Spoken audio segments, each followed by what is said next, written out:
18 e nós vamos fazer contato com o cientista político e professor da Fundação Escola de Sociologia e Política de São Paulo, Aldo Fornazieri.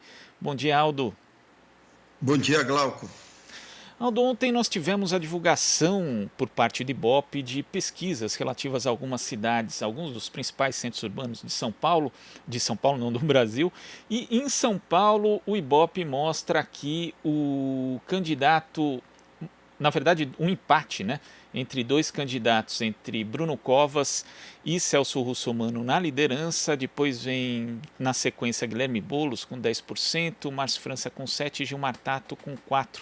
É possível, essa é uma pesquisa, inclusive, feita, a primeira divulgada, após o início do horário eleitoral gratuito. É possível traçar alguns cenários já há um mês das eleições com base nessa pesquisa, Aldo? Eu acho que não ainda, porque a pesquisa é muito prematura, né? Agora que os candidatos estão tomando conhecimento, aliás, que o eleitorado está tomando conhecimento dos candidatos, né? E a própria pesquisa mostra que na espontânea, 40% ainda não tem candidatos. Então, a espontânea geralmente ela reflete um eleitorado mais decidido em quem votar, e nesse sentido o número é muito grande. Com 40% dá para dizer que a eleição está totalmente em aberto e totalmente indefinida.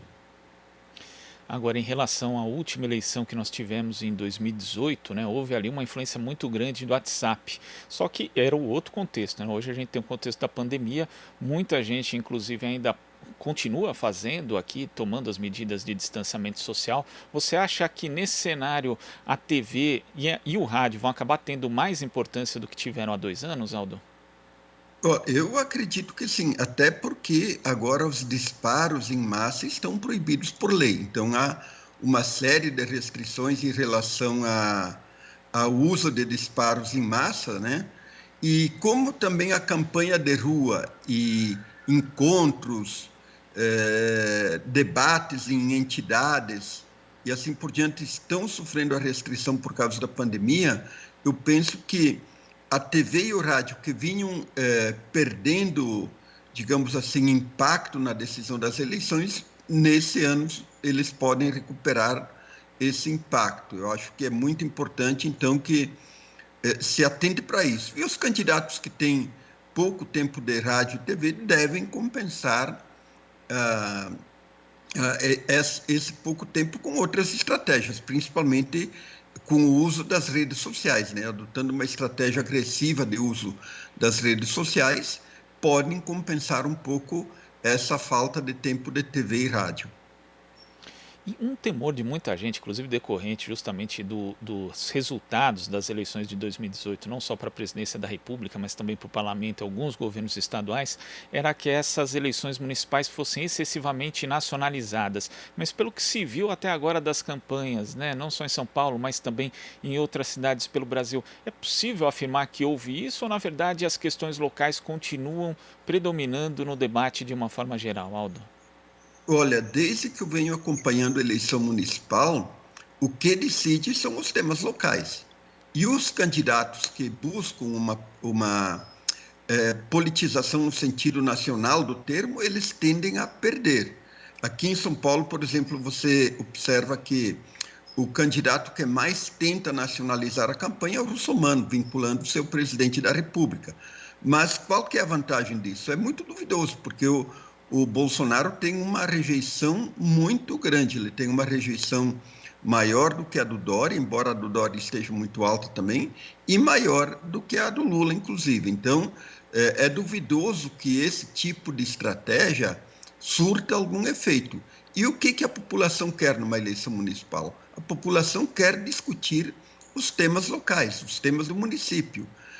E geralmente também há um equívoco muito grande no sentido de dizer que as eleições municipais são uma prévia para a eleição presidencial. Se nós fizermos estudos comparativos durante os vários eventos eleitorais, você não vê um vínculo entre o resultado das eleições municipais e o resultado das eleições presidenciais. Basta olhar o Bolsonaro, que não tinha estrutura nenhuma de prefeituras e foi eleito presidente.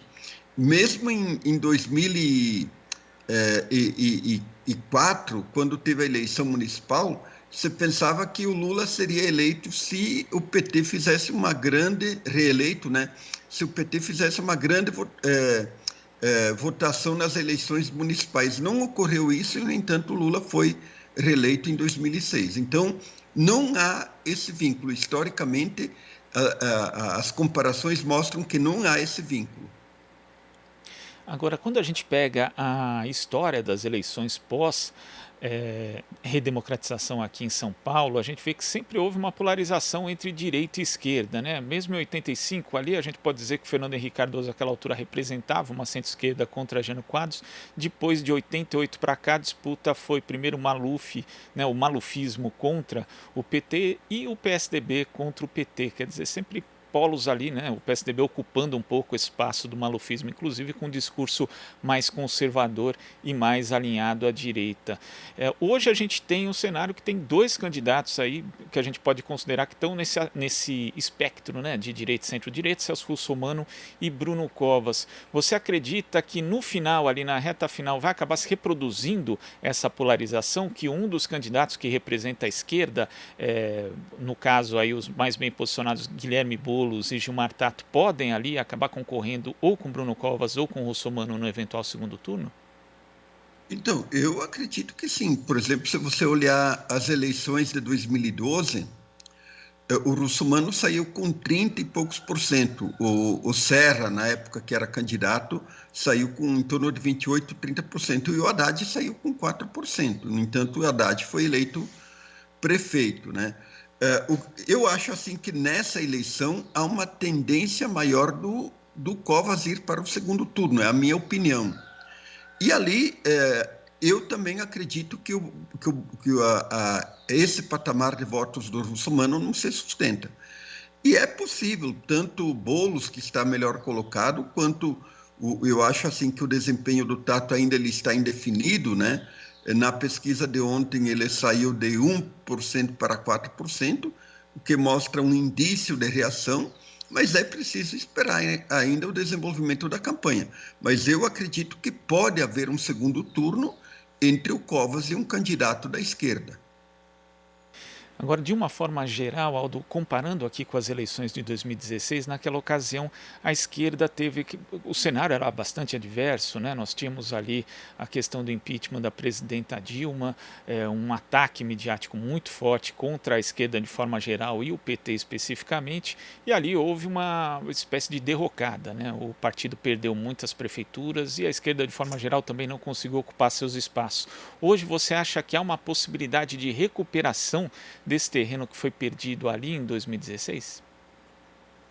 Eu acho que no caso do PT, não. O PT se encontra numa situação muito difícil, né? Você vê que, por exemplo, a rigor ele está liderando e ainda em empate só em Vitória, onde o Coser lá ele está empatado com outro candidato com 22% cada um.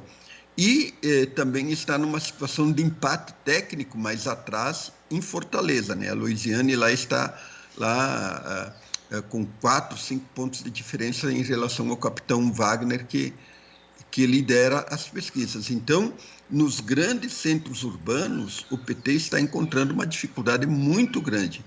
E eu diria que a novidade dessas eleições é uma certa perda de competitividade tanto do PT quanto do PSDB.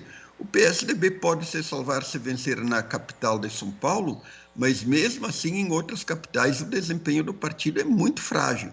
Então eu acho que essa constatação do fim de uma certa polarização que vinha existindo desde a reeleição, desde 1994, ela está se esgotando. E temos ascensão de outros partidos. No caso da esquerda, eu acho que o PSOL está tendo uma ascensão, né?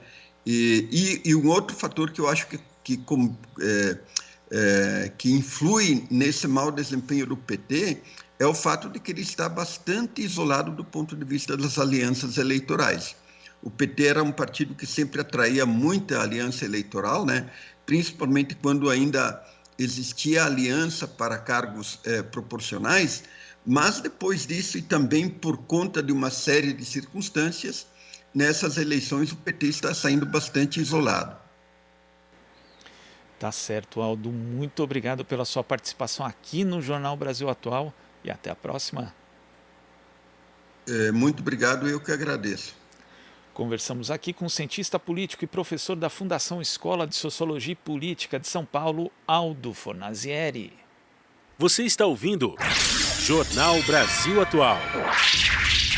As notícias que os outros não dão.